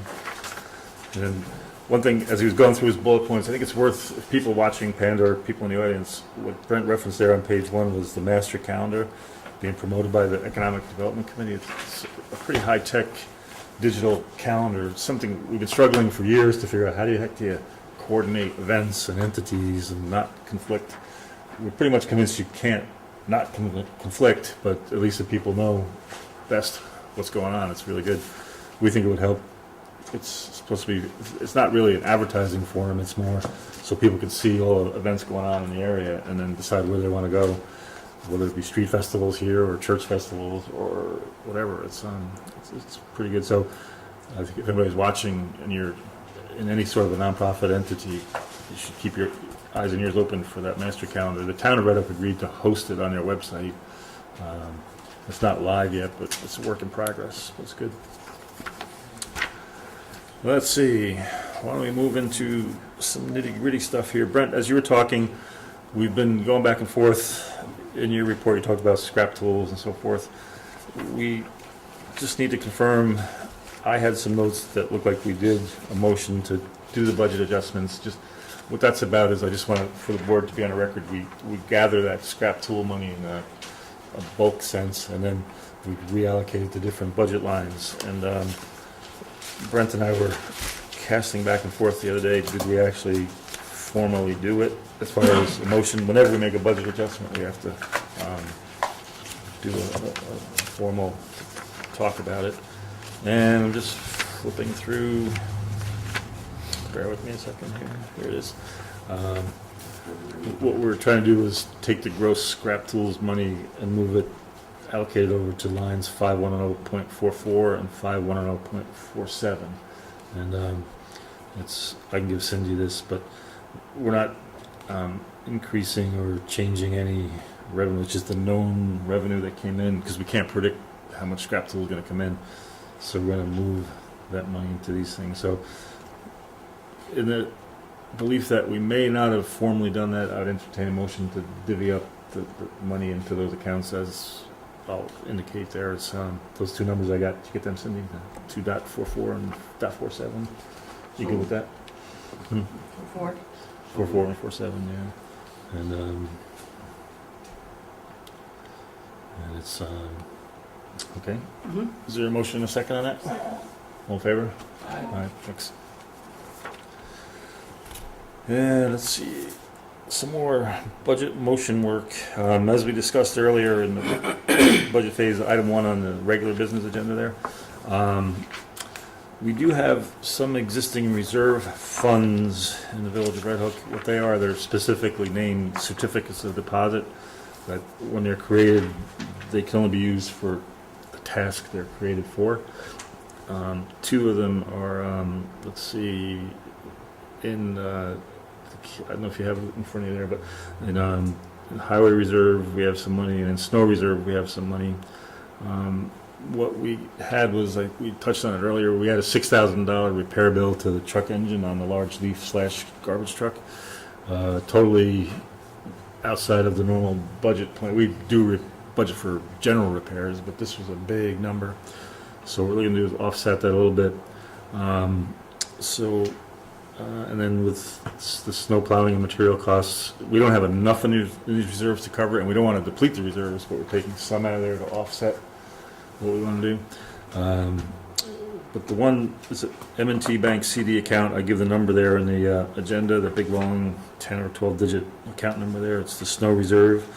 I want to suggest we move $3,000 from Snow Reserve to General Fund line. That's 5142.43 miscellaneous snow. And like I said, that'll help take down some of that exposure. And it's sitting there in this reserve essentially for that reason. I don't see any reason not to do it. And then I guess we'll make that one. I'd put that as a motion on the floor. Is there a second for discussion? And as far as discussion, I touched on it. We've got these unprecedented bills, and this is a fund that's out there. In the Snow Reserve, there's about $6,300. We'd be taking half of it. This is my plan. So, is any other discussion on it? All in favor? Aye. Aye. Thank you.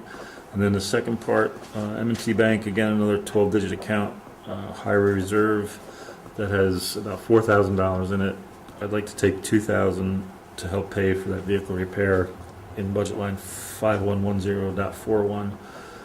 Again, it wouldn't deplete it, but it's there for this kind of emergency, and I would like to do that. Is there a motion and a second? So moved. Second. Any discussion on that? All in favor? Aye. Thank you. Another financial type thing. In Phase 1 water,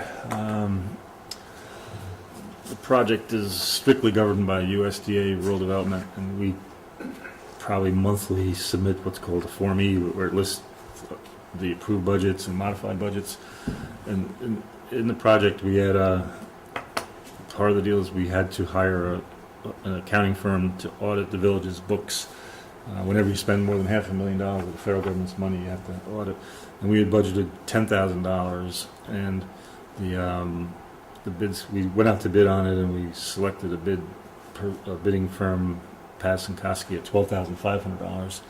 So we do have contingency money in the program, in the Phase 1 pot of money there, but we just have to by motion concur that what we budgeted 10, we want to move to 12.5 so we can pay them the balance. And quite frankly, we have to look at with them. I want to meet them, but as you know, this year, for the first year, the village moved in general to CPA firms for our regular audit and this USDA audit.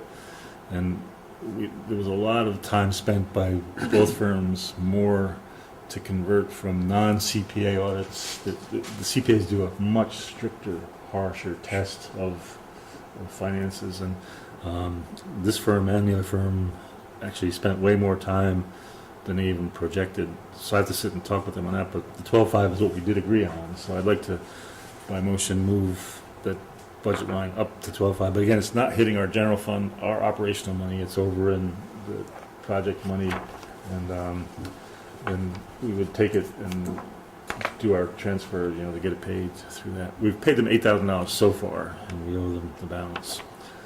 And you look like you have a question, but why don't we put a motion, I would frame it to take the USDA RD project budget line for single audits to increase it from $10,000 to 12.5. And motion and second, and we can discuss if you have a question. Is there a second? And discussion. You look like you had a... Yeah, just, are we gonna handle the engineer fees separately? Is that still part of the administrative part? Is there an increase because of some of the change order work that we had to do? I'm not sure I understand the question. On the administrative line of 4E there, was the audit was the only change and not necessarily engineering fees as well? Well, right now, I don't have anything noted here to change. I got design phase. They probably haven't hit. We spent. I'm just prepared to address this one right now with the facts I've got. So anyway, the motion, second on the floor. Any other discussion? All in favor? Aye. Thank you. So you good with that? You got that?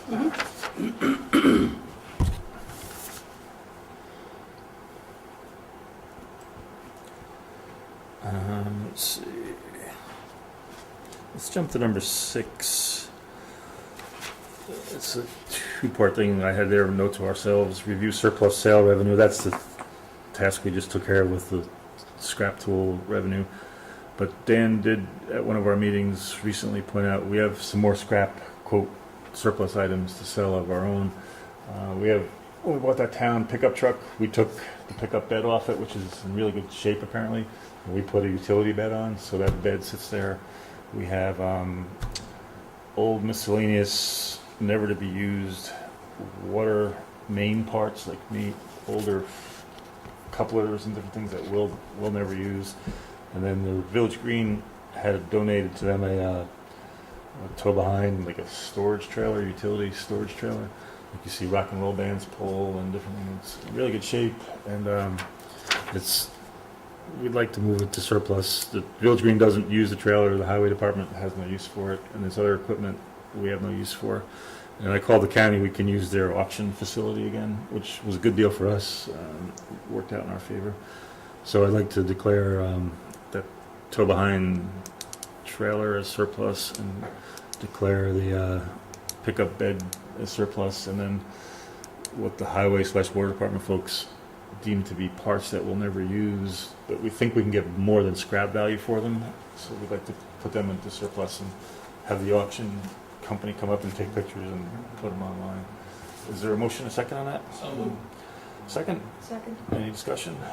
All in favor? Is this stuff currently in the trailers that could be relocated somewhere? There's just like vests and some signs and...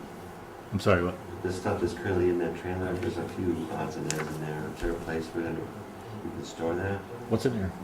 Got some vests and signs. Oh, yeah. Think we could put it Little some... stuff, I Yeah, mean, it's not yeah, it's, overutilized. I don't know if we can put it in the old highway garages for storage or, I'd say we have room. Yeah. just so we can get access to it. Mm. All right. There's not much there, I mean, you can try to keep it in someone's basement. Yeah. All right, all in favor? Aye. Aye, thanks.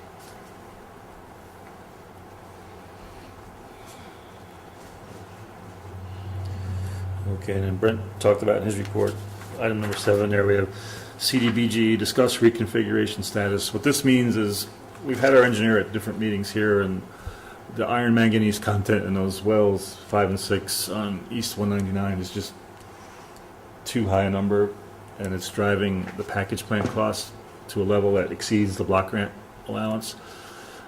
And sitting and thinking and talking amongst ourselves, the project cost is getting more than drilling a new well would cost, which is counterintuitive and counterproductive, because you you have maintenance costs, ongoing costs to run it, the package plant, and so what I did, we reached out to the block grant folks at Dutchess County Planning, and they will entertain us shifting, instead of doing that at 5 and 6, taking the money and drilling a new well at a choice. And they looked at our current well fields, and it is still in a low mod and so forth, so we qualify there.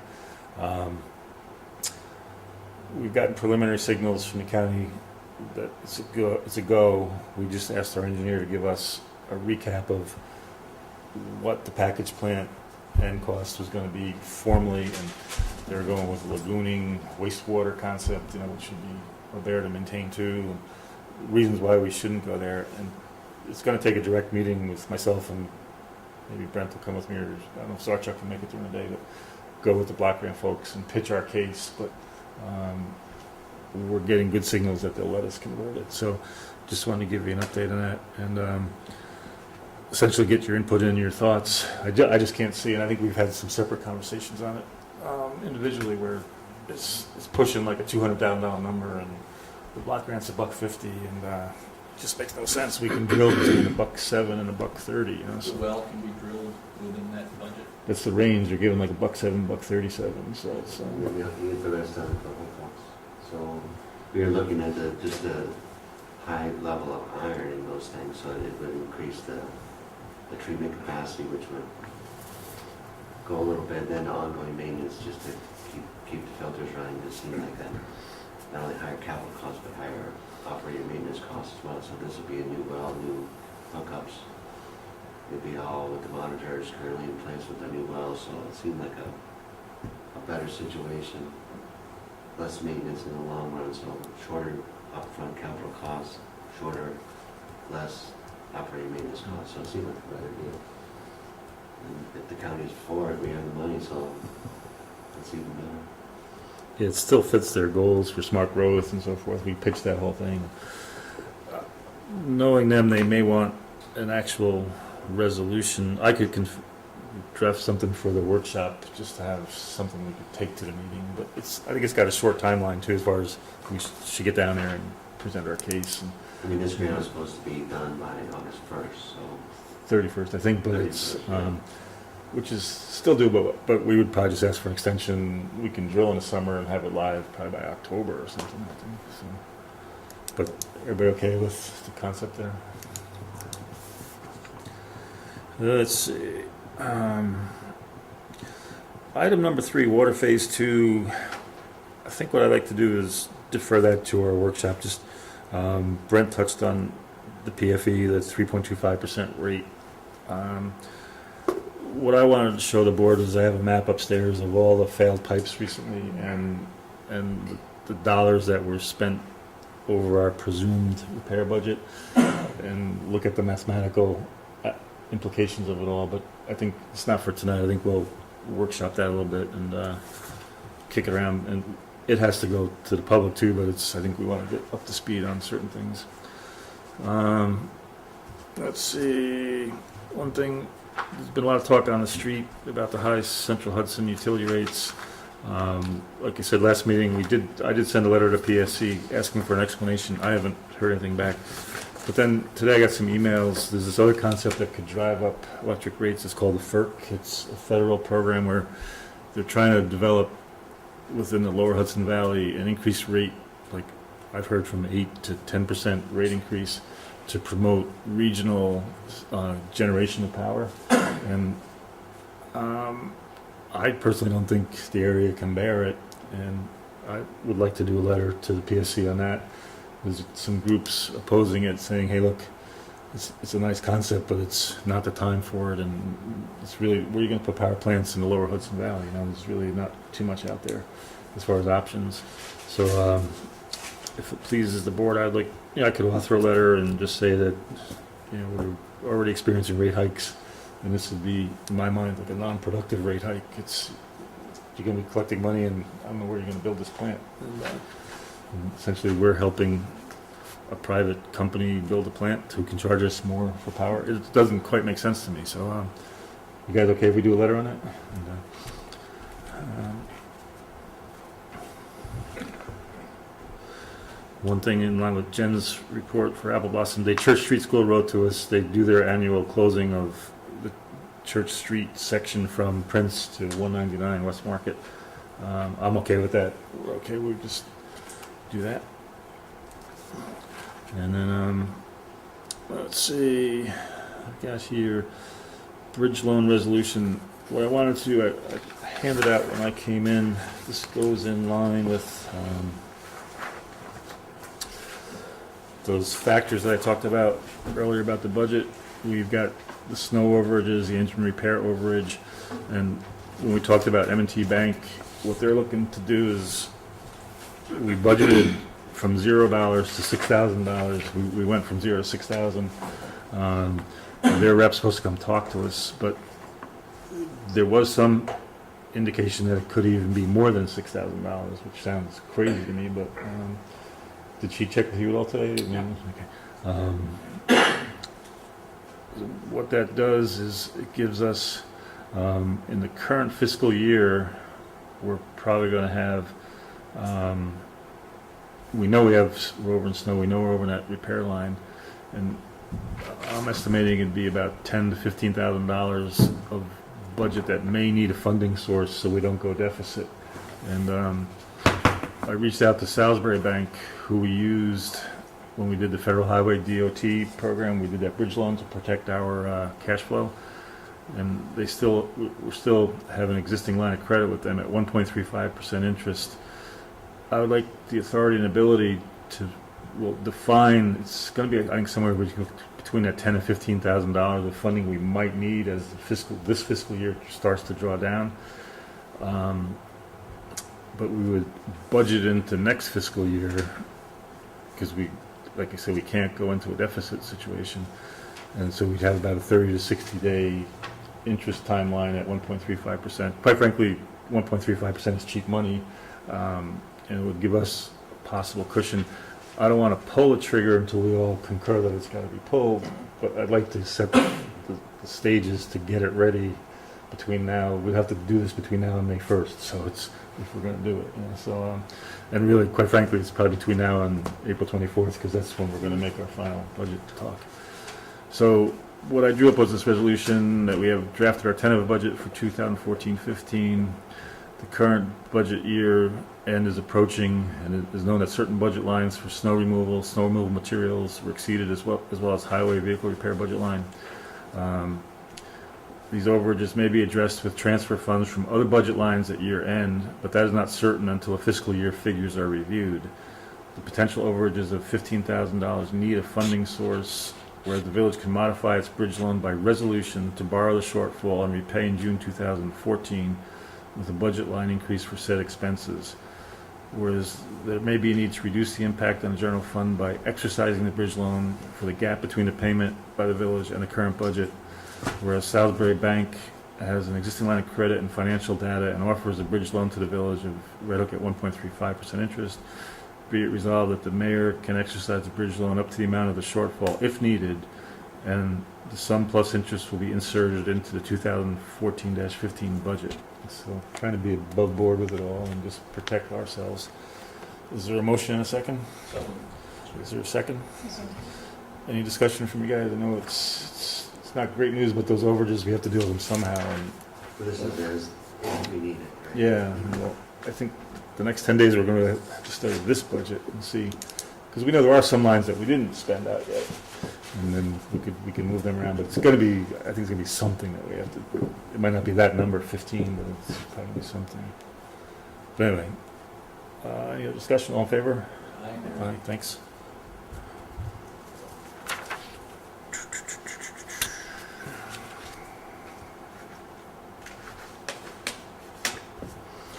Then up in the main thing, we got a NYSERDA solar permit. What this is, we got some indication. Let me find my paperwork. I think you've got a packet. Do you all have something in here?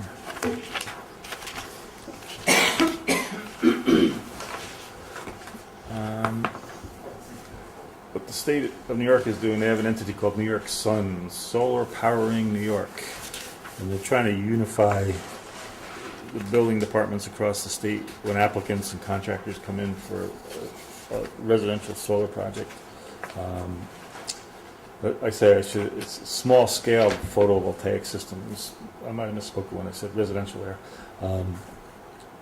What it does, it standardizes a question and answer format, and it helps the building department interpret and work with the contractor. And as I see it, what they're trying to do is make it so solar contractors have to deal with one type of a form. I ran it by Jay a little bit and Brent, and I went to Sam today. He looked it over. He actually liked it. He said he asked questions he would ask of an applicant anyway, and essentially forces the applicant and the contractor to do the engineering and designing. They answer certain questions that clear it without a lot of gray area and so forth. The good part for us would be if we do adopt it, we can apply for a $2,500, I'll call it a grant, maybe you could fill us in on that, but it's It's an incentive.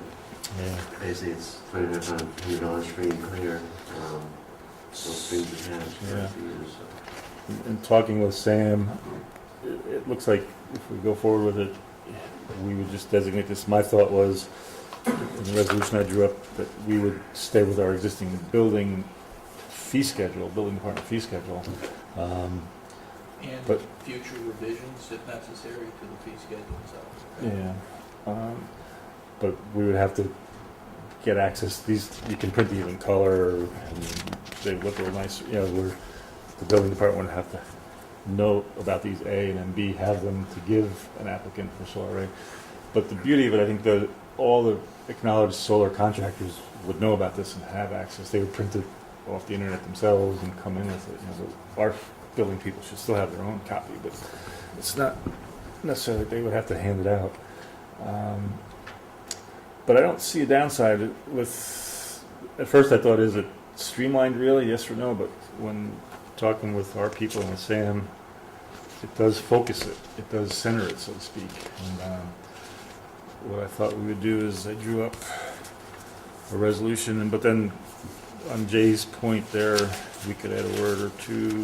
You know, it doesn't lock. There's nothing that locks us to amount we can charge. It's just. And where'd my resolution go? Do you have? Is that it?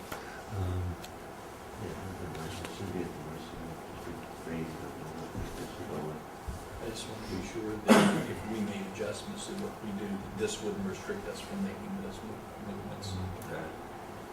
We could throw a parenthetical in there for, but what I drafted up was as a parenthetical thing too. It's the town of Red Hook has adopted it already. So we're saying, whereas the Village of Red Hook is a New York community that wishes to promote green energy and unified procedures for owners and contractors for the installation of renewable energy infrastructure, and whereas the Village of Red Hook has reviewed the New York Sun Initiative streamlined unified solar permit forms and process and sees it as a way to better enable solar market growth, and whereas New York Unified Solar Permit forms are not conflicting with our existing rules and procedures, and whereas the permit fee will be the same as currently in the Village of Red Hook fee schedule and will be handled by the building department of the village. Jay will think of some words there, okay? Whereas the New York State Unified Solar Permit is a standardized permit for use by all New York municipalities that simplifies and streamlines the permitting of small-scale photovoltaic systems and increases consistency and transparency in permitting. Be it resolved that the Village of Red Hook, Dutchess County Village Board hereby adopts the New York State Unified Solar Permit for use by the building department as part of the permitting process for small-scale photovoltaic systems.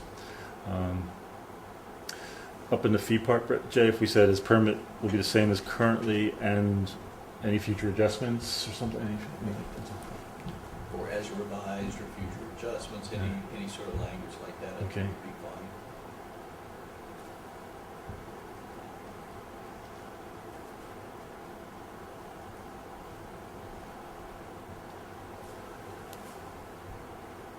I could change this on my computer and use that. Is there a motion and a second for discussion? Any other thoughts? Try to touch bases with everybody. You know, it seemed like the big thing internally, we can deal with it, and externally, I think it makes sense. I know, Jen, you put solar on your house, and in your case, your contractor did a lot of this.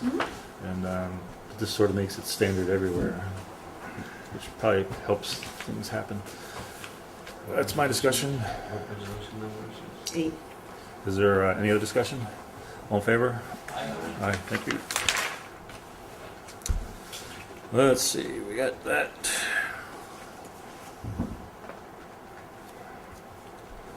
I think I have all things I had on mine. Any other business from the board? I'm just looking at the May calendar. Mm-hmm. Our monthly Monday meeting is the 12th, and our workshop would be the 15th. I actually can't make the 15th, which isn't to say you can't have a meeting without me, you absolutely can, but just because, like, similar to this month, we pushed it back a week, I just didn't know if for May, we wanted to push it back. Well, I'd prefer not to meet twice in 1 week. I did check, there's a couple times in a year that will happen. But, again, it doesn't matter, I was just looking ahead and, Does May 22nd then work? Is that what it becomes? Let's see. yeah. Down on the far right, is that? What's it?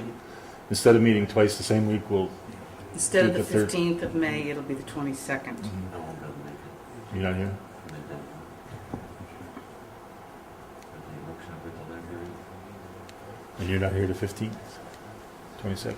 I could come in late on the 15th, my daughter has a jazz concert. Well, We also don't have to decide now, I just wanted to let people know of the 2 meetings in 1 week and my That's conflict. Because I got a late night Wednesday night, so. Well, let's defer on that. I know we did talk about it, but just so the public's clear, this week, there will be no third Thursday workshop. It'll be the 24th. So I think Cindy already put that out to the press here. Right? And I guess it doesn't affect the Panda Man. But, so we'll hold off that. Any other general business from the board? Public comment. Any public comment? Did you say something about M&T Bank? Were they charging you more money? Is that? KeyBank is the one. I know, but you said something about M&T Bank at $6,000, and He No. meant to say, so you meant to say Key. Well, I don't know what I meant. I meant to say Key. I don't know. Oh, what- maybe I heard. I don't know what I said. Maybe you did say. Yeah, KeyBank is Yeah, I real. got you. Well, you mentioned that. KeyBank is our current depository. Right, okay. They're the So one. that's why you're going to Salisbury. Well, Yeah, no, that's a different issue. Salisbury gave us the bridge loan. Oh, okay. See, all our funds, it's $2 million a year in tax money, and everything else we do is with KeyBank. So it's a huge project for us to move.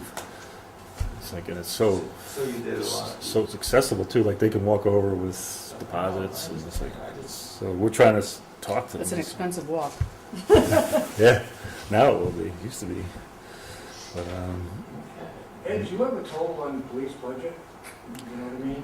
yeah. Well, Everything? Added up? yeah, if you add it up, it's about it's doable from your sheets. You have to look at Okay. to do it. You would look at salary. You would look at pension. You would have to delve into a piece of healthcare. Rule of thumb, it's about $450,000. It's if you look at it that way, and then you have to look at the revenue side. They get contractual from the town, contractual from the school.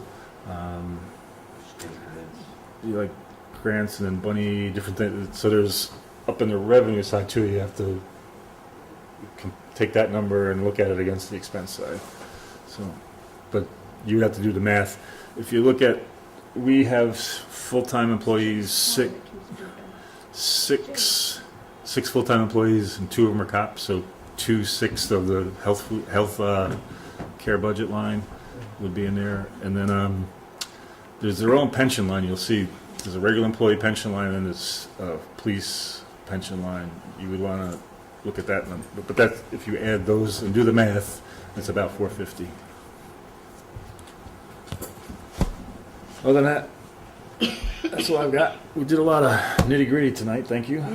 It's what time is it on the old clock? 9 o'clock. Not bad.